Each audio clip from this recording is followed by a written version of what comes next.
So now Sébastien Légaré works at INRIA as yes. Antique. You are postdoc, I think. Yes. Yes, I'm a postdoc. Yes. Okay. And he will present a method to distinguish context-dependent events in quotient of causal stories.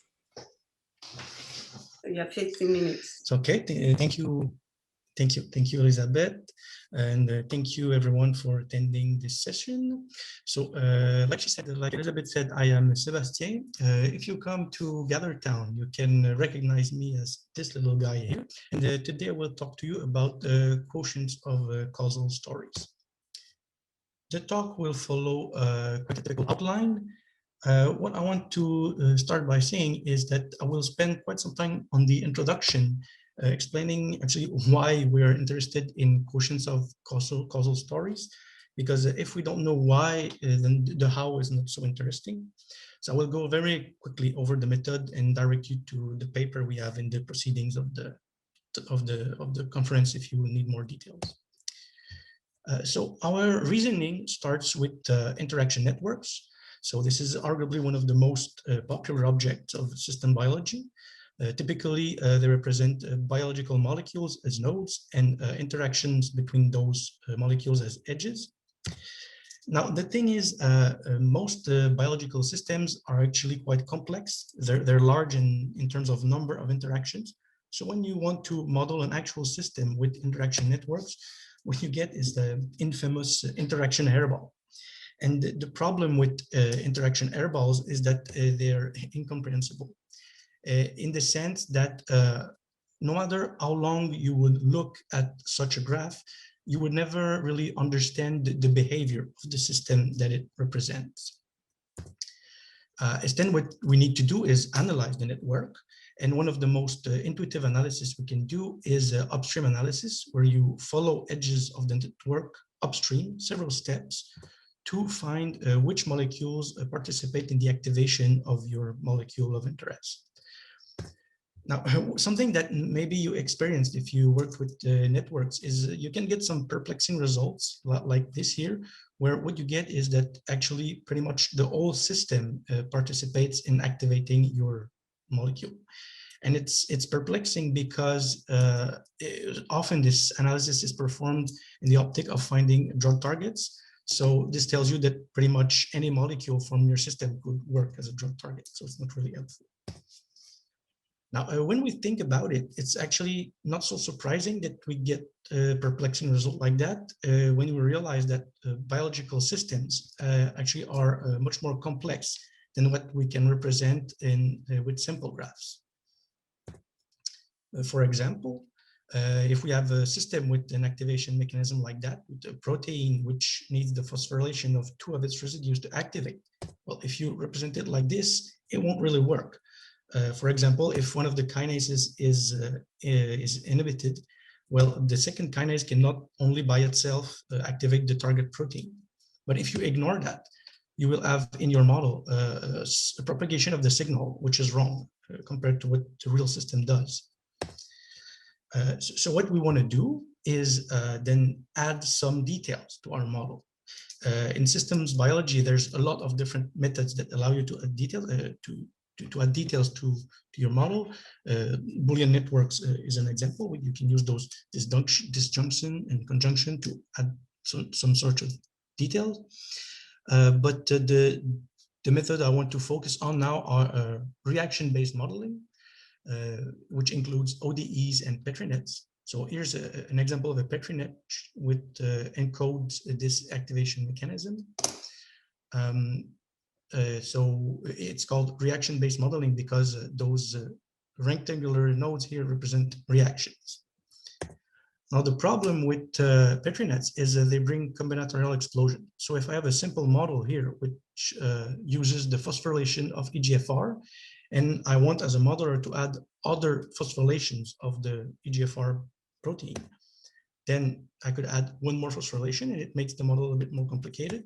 2 phosphorylations, 5 phosphorylation, and it quickly becomes really huge as a model. If I had to use hundreds or thousands of proteins with different phosphorylation, methylation, so on, the model becomes completely intractable.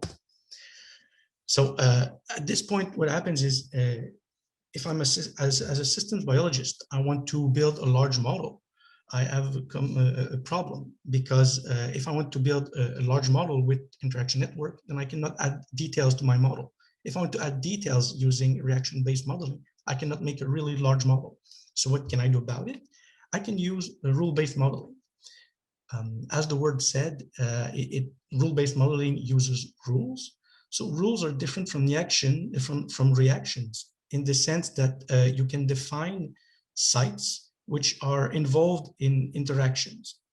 And this is different from reaction, in which the species that are involved in interactions are defined as atomic blocks. This means that when you want to add sites or residues to the molecules of your model, in reactions, you need to add complete species and reactions, while in rules, the rule will be able to see when a new residue that you added is not required in the rules that you already defined, and the rules will fire irrespective of the state of those new sites that you added.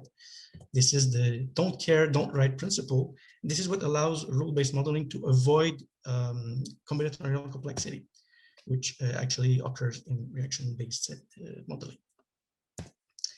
So with this, you can build a large rule-based model. Here's a graphic example of a model where you have lots of interactions, but also details of each interaction. But where does it lead us? Does it really help us? So at the beginning, the problem we were talking about was that interaction hairballs are incomprehensible. So is this large rule-based model more comprehensible? Well, if we just look at the model itself, not really.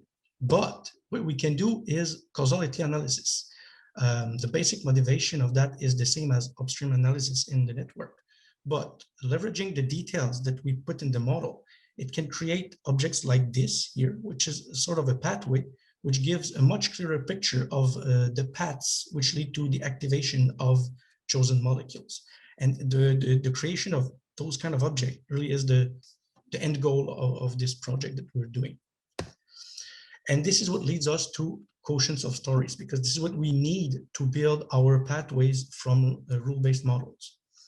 So first, what is a story? It looks like this. It's a graph which represent the necessary events to an observable of interest. So here are those white rectangular nodes represent events which lead to an observable of interest, like the activation of a protein. It's obtained through the execution of the rule-based model. And so during the execution, you will have many instances of your observable of interest. And for each instance, you will get one story. And what's important about stories is that they give you the necessary events, because events that did occur in the execution, but that were not useful to produce your observable of interest, are compressed away. Now, when you apply the calculation of stories to large models, what you get is a large collection of stories. So it's really difficult to just read them all. So what we want to do is do those quotients of stories, where we will fold all the stories in one single graph, which really looks like a pathway. And this is done by merging all the events in all the stories that correspond to the same rule from our model. Now, what I just said is a kind of a simplification, because the same rule in the context of a molecular simulation are not always equivalent. We sometimes need to consider the context of the events. Here's a really simple example, a really small model where we would have two stories, and in those two stories there are events which actually correspond to the same rule from the model, a rule which would say that molecule C binds to molecule D. So if I do a quotient of this of those stories naively, I would get this. And then a user would read this pathway and think that it's possible to have a path that comes start from the left of this pathway and then here branches to the right, which actually in the case of this model is not possible. If you come from the left, you need to exit from the left. So how do we automatically detect those cases in our quotient of stories? Is we have to consider the context. So the context of an event comes from the past, so it comes from upstream in the stories. But we cannot consider all the context because then we will bring back some of the combinatorial explosion that we try to avoid. So we need some good trade-off. And the trade-off that we find is what we call relevant context, which is described in the proceedings of the conference, page 54. But I will go briefly over it here. So first, we take our story, we add what we call edits, which are those nodes here, which represent what is modified in the system from each event. Then we track at which point in the future of the story those modifications are used. And then for each event, here we focus on this cbinds the event.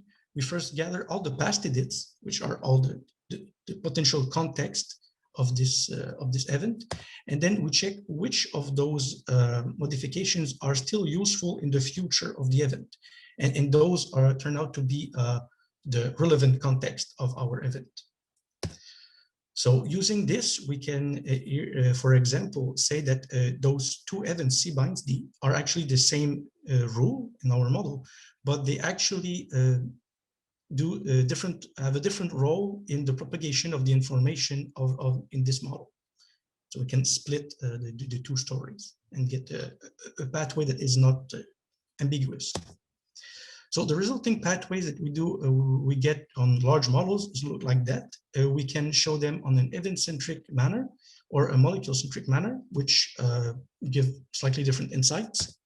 So what I want to say about this object is that well, it can be quite complex, but it's to be expected because it's not a textbook pathway. It really represents the real interaction that we put in our models. But it's quantitative, so the width of the edges represent the importance of each path to the molecule we're interested in. Although it's complicated, we can order those graphs, which really makes reading much easier.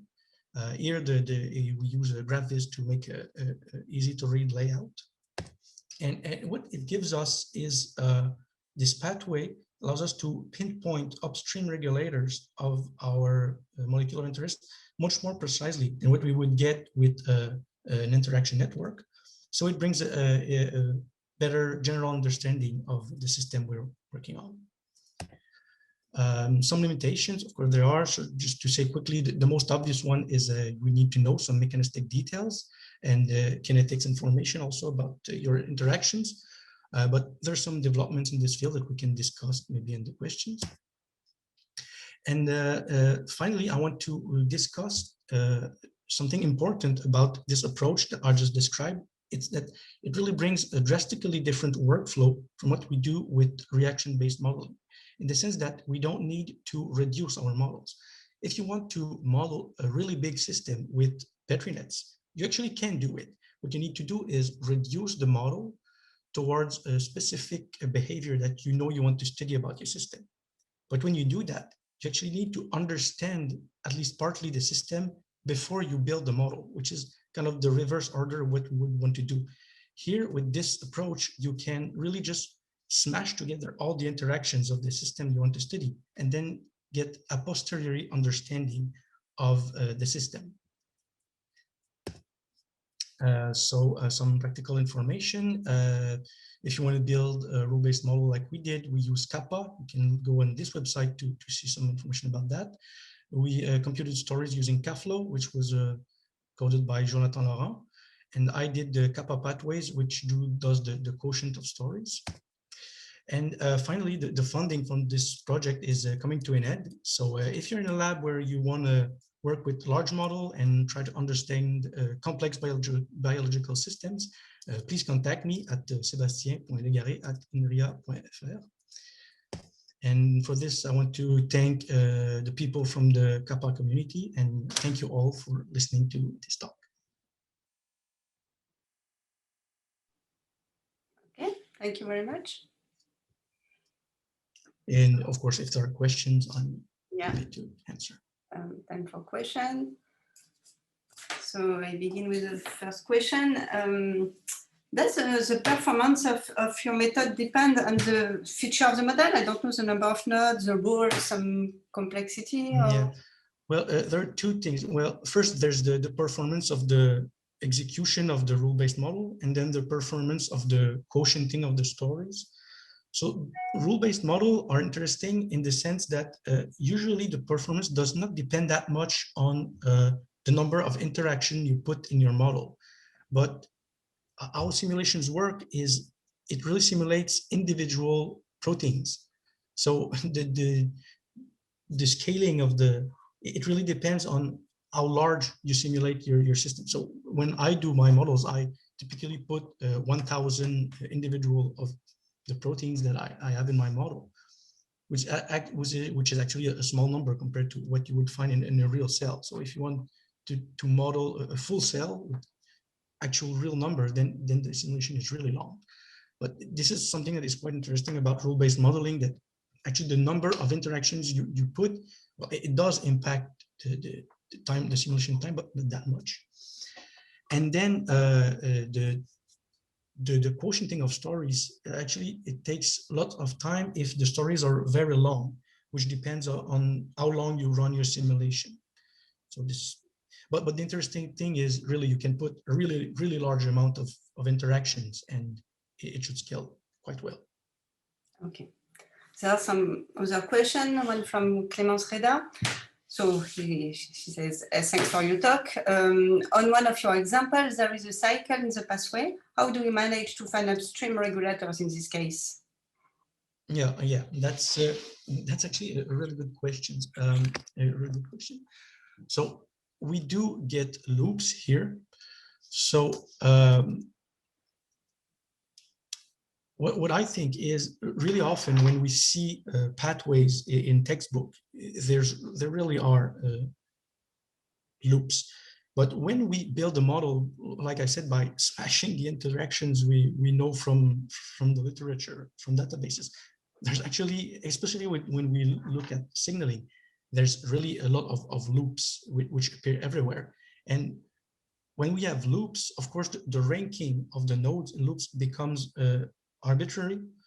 In our package, we have some conventions which allow us to rank nodes, but this means that what is upstream and what is downstream becomes somewhat arbitrary to what is the molecule you choose. So maybe what I actually call upstream regulators is not what you would really call an upstream regulator. In my definition, everything that is in this graph is an upstream regulator of my protein. But we actually have some example where the graph, like this one here, the graph actually goes really far down in terms of ranks compared to my protein of interest. But it's really because there are feedback loops that actually takes more steps, but that eventually can come back to my, and these are the kind of things that are, I think, really interesting with our approach, because we get those patterns that when people try to themselves build idealized pathways, we do not tend to do that. But I believe that this really is how our real biological systems work in a much more messy way than what we do when we manually draw pathways. Last question, maybe from JOBIM2021, but I had also this question, in fact. You say that the pathways are qualitative, and can you clarify how you quantify the age? You say that the age thickness was reflecting the importance of the interaction. Yes. Yes, this can become complex, but if I go simply, well, those pathways are built from, like I said, an execution of the model. So there are numbers of instances of all those events that happen in the simulation. So the basic idea is simply the width of those edges represent how many times those events occurred. But there's actually two main ways to compute statistics on those objects. And here it really uses causality in the sense that in this graph, for example, I could have had in my simulation one single instance of that event. But if that single instance led to many circling of loops, which then ended up producing hundreds of instances of my protein of interest, then the weight of that edge would be 100 because it happened only once, but it led to hundreds of my event of interest. But we can also show the statistics showing how many times event happened, in which case it would be like a really thin edge here, and you would see edges growing up in width as you follow the path. It resumes the number of stories which pass on the edge. Yeah. Okay. Sorry? Yeah.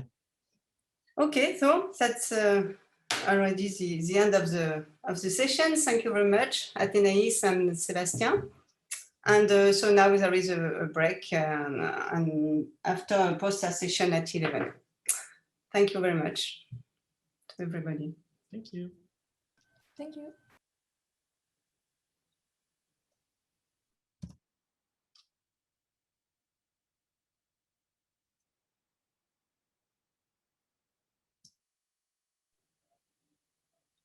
C'est bon? It's okay? Oui, c'est bon, merci. There is no...